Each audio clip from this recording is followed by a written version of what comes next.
हाँ जी, राम राम आप सभी को। तो इस वीडियो में जैसे आप टाइटल पे देख रहे हो कि क्लिनिकल प्लेसमेंट्स के बारे में बात कर रहे हैं हम, कि मेरी क्लिनिकल प्लेसमेंट्स में क्या हुआ। अब जो नया सिस्टम आया है उसमें एक ऑस्की नाम से है, ऑब्जेक्टिव स्ट्रक्चरल क्लिनिकल एग्जाम ऐसे कुछ होगा। मैंने सुना है, वेबसाइट्स पे पढ़ा है। कंफर्म करना है अगर उसमें क्या है तो आप प्लीज़ एफरा पे मेल कर सकते हो उन्हें, या उनकी वेबसाइट पे जाकर देख सकते हो। तो उसमें बेसिकली बात करने वाले हैं कि मेरी क्लिनिकल प्लेसमेंट्स में क्या हुआ।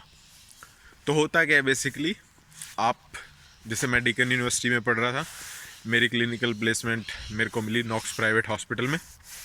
ये था वेंटिरना साउथ या वेंटिरना वाले एरिया में था मेलबर्न, नॉक्स प्राइवेट हॉस्पिटल।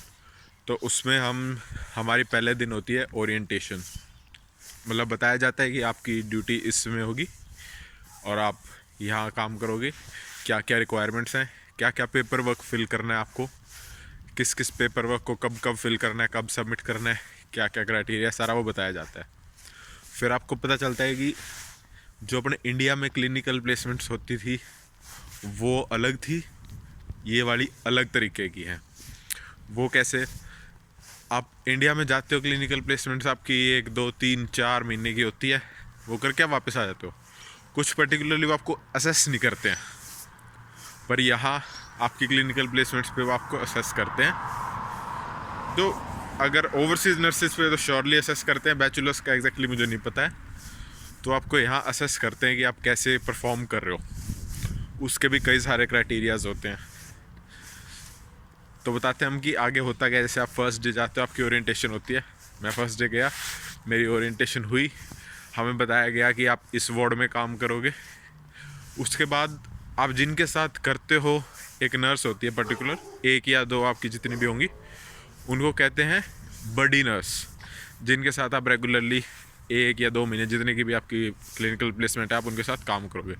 बडी नर्स कहा जाता है उन्हें, मतलब साथ में आप उनके काम करते हो। वो बताती हैं आपको कि ऑस्ट्रेलिया में कैसे कैसे होता है सारा प्रोसेस। शुरू में तो आप जाते हो, आपसे पूछा जाता है कि आपको कितना आता है, क्या क्या आता है।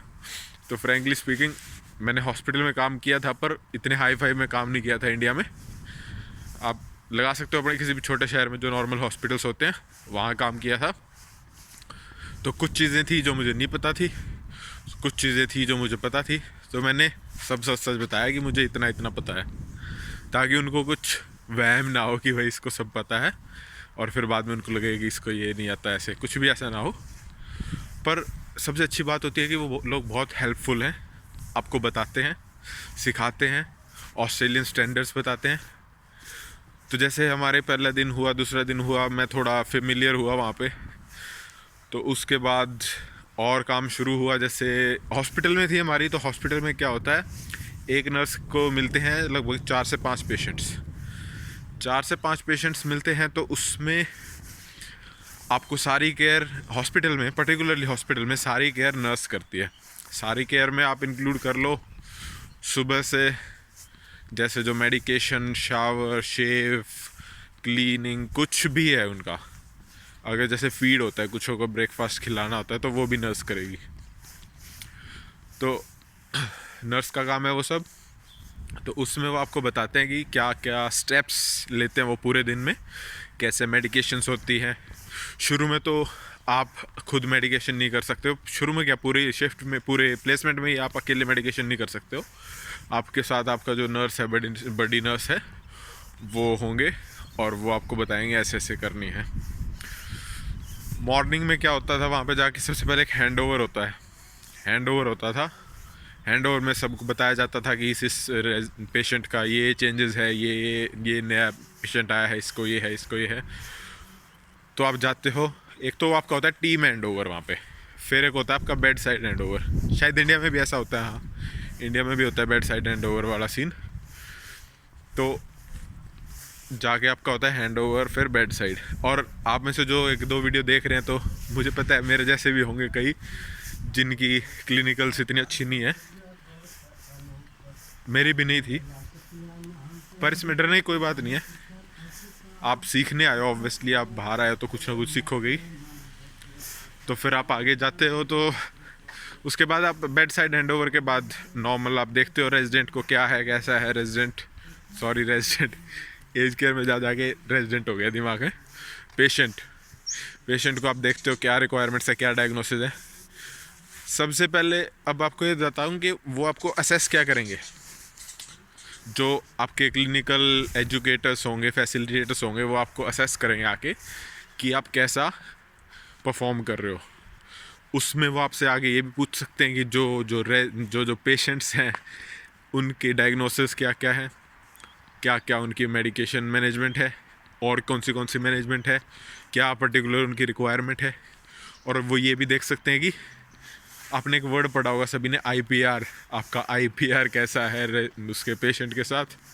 मेरे ज़ुबान पे ना रेजिडेंट इतना चढ़ गया है क्योंकि जब जॉब में हर जगह रेजिडेंट होता है, पेशेंट होता ही नहीं कहीं, तो रेजिडेंट ही निकल रहा है। तो जिससे वो आपका सब चीज़ें असेस करते हैं कि आप टीम वर्क कैसा कर रहे हो आपके बॉडी नर्स के साथ। आपकी बॉडी नर्स भी आपका वो देती, फीडबैक देती है कि हाँ ये सही कर रहा है, ये चीज़ में यहाँ लैग कर रहा है, यहाँ नहीं है, यहाँ पे इसको ज़रूरत है। अब इसमें क्या होता है, 3-4 क्राइटेरियाज होते हैं पास होने के। एक होता है सुपरवाइज्ड, एक होता है असिस्टेड, एक होता है इंडिपेंडेंट, और जो कुछ भी नहीं होता उसका मेरे को अभी याद ही नहीं मैं उसका याद करना चाहता ऐसी चीज़ को, मतलब जो लगा लो 0। तो इसमें क्या होता है, इंडिपेंडेंट मतलब आप सब कुछ खुद कर सकते हो, क्योंकि ये कब आता है, आपका आखिरी में आता है, लास्ट में, जब आपकी पूरी क्लिनिकल प्लेसमेंट हो जाती है कि आप कैसे रहे हो। इंडिपेंडेंट में मतलब आप सब कुछ खुद कर सकते हो। सुपरवाइज भी अच्छा है लगा लो, मतलब इंडिपेंडेंट लगा लो आपके 80 से अबव है, सुपरवाइज में लगा लो आपके 60 से 70% मतलब उसके आसपास है।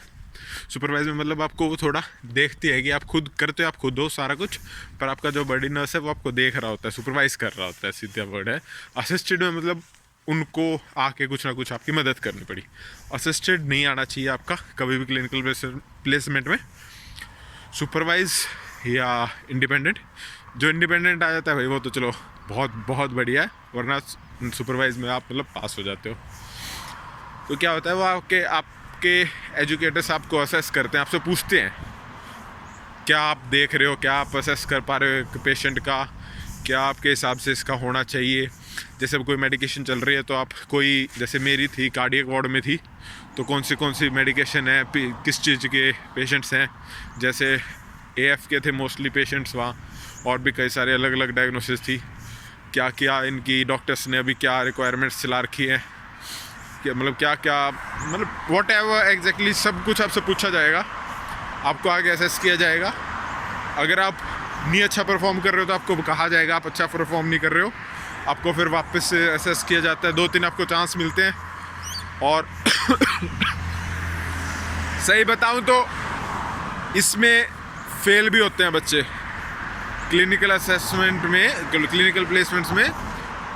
डीकन यूनिवर्सिटी में तो फेल किए थे, अब औरों का देखो मेरे को पता नहीं है, पर अच्छी बात नहीं है यार, ऐसे फेल होते हैं वो लोग, इतनी दूर से आए हैं, मेहनत कर रहे हैं।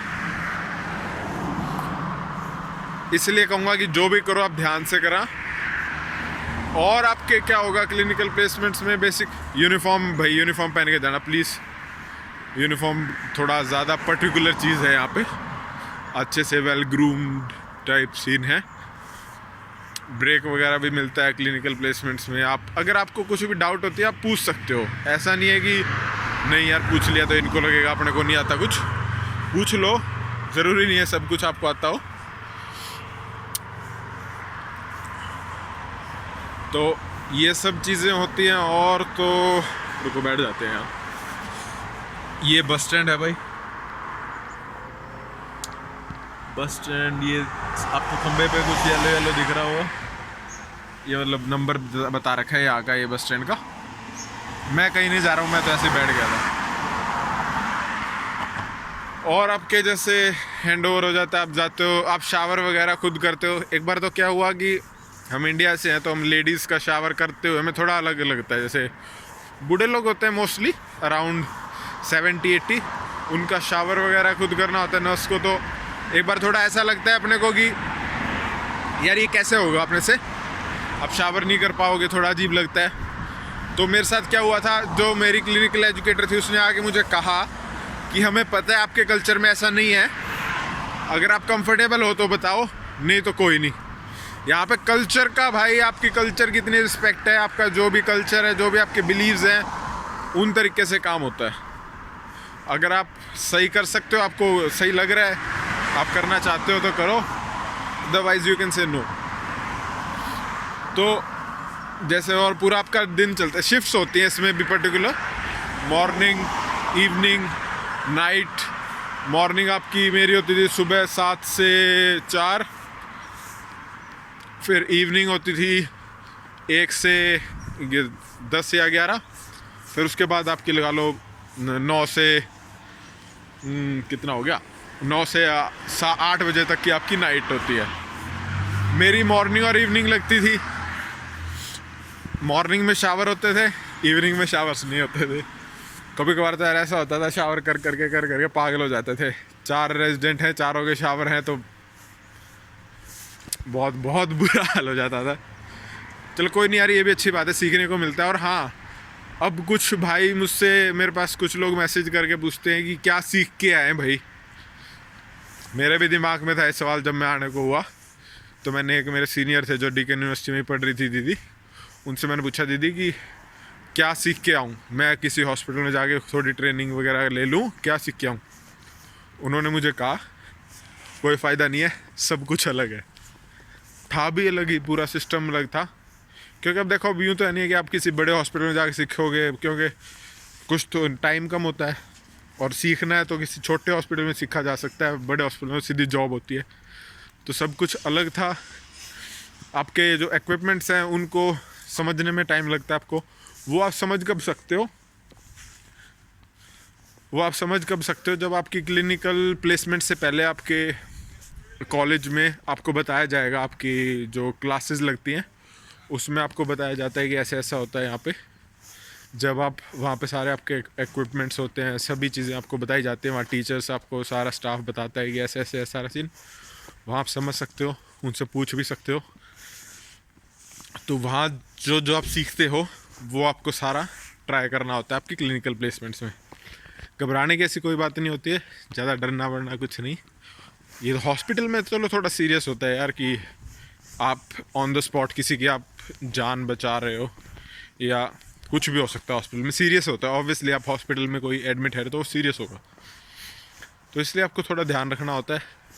मेडिकेशंस वगैरह के नाम याद करने होते हैं, उनके साइड इफ़ेक्ट्स याद करने होते हैं। क्या होता है, वो जो क्लिनिकल एजुकेटर आपके आते हैं, आपसे आके पूछते हैं कि ये है तो इसको क्या साइड इफ़ेक्ट होगा, क्या मतलब पेशेंट को हार्म हो सकता है, क्या इससे और क्या करना चाहिए हमें, जैसे फार्माकोलॉजिकल मैनेजमेंट होगी, और क्या मैनेजमेंट करोगे आप उनकी, जैसे जो भी मतलब टोटल डिटेल बतानी होती है।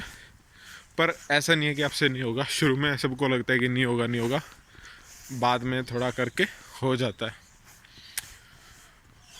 और बाकी क्लिनिकल प्लेसमेंट्स में क्या होता है, कुछ सीरियस बेसिक थिंग्स तो यही है कि मेडिकेशन जो भी है, यहाँ पे एक ऑस्ट्रेलियन मेडिकल AMB ऐसे कुछ बुक आती है, नाम एग्जैक्टली मेरा ध्यान नहीं है।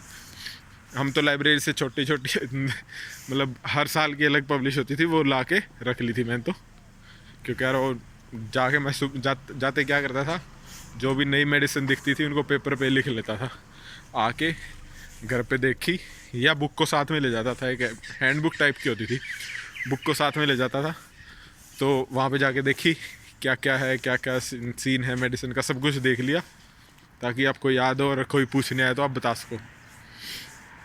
ये सारा सीन होता है आपका पूरा क्लिनिकल प्लेसमेंट्स का। अच्छी चल रही होती है, ऐसी बात नहीं है कोई घबराने की। फ़ायदा है, आप सीख रहे हो, उसके बाद आप जॉब करते हो तो बहुत बहुत ज़्यादा मदद मिलती है आपको उससे। यहाँ आगे एक और बात देखी मैंने, अगर आप हॉस्पिटल में काम करोगे, मेडिकेशन चार्ट्स होंगे ना, all over Australia same format है मेडिकेशन चार्ट का, सिर्फ उनके जैसे हॉस्पिटल वगैरह के नाम चेंज होंगे, बाकी सब सेम होगा। मतलब अच्छी बात है, कंफ्यूज नहीं होना पड़ेगा कि ये किस टाइप का मेडिकेशन चार्ट आ गया, ये किस टाइप का। हॉस्पिटल्स में अब भी मेडिकेशन चार्ट्स हैं, एज केयर वगैरह में आपके और सिस्टम्स आ गए, उनके ऊपर भी बात करते हैं बाद में। तो ये था सब क्लिनिकल प्लेसमेंट्स के ऊपर। तो अगर आपको ये वीडियो इन्फॉर्मेटिव लग रही हो तो जैसे मैं पहले भी कुछ लोगों को मैंने कहा, अगर आपको मेरी कोई भी वीडियो इन्फॉर्मेटिव लगे तो प्लीज़ आप उसे आपके और दोस्तों से शेयर करना, ताकि उनको भी थोड़ा आइडिया आ जाए। और अगर ज़्यादा अच्छी लग रही है तो लाइक कर देना, कमेंट करके बताना मुझे कैसा लग रहा है आपको वीडियो, या और कुछ क्लिनिकल प्लेसमेंट से बारे में जानना चाहते हो, किसी बारे में जानना चाहते हो, कमेंट्स करके बता देना। तो ये थी आज की वीडियो।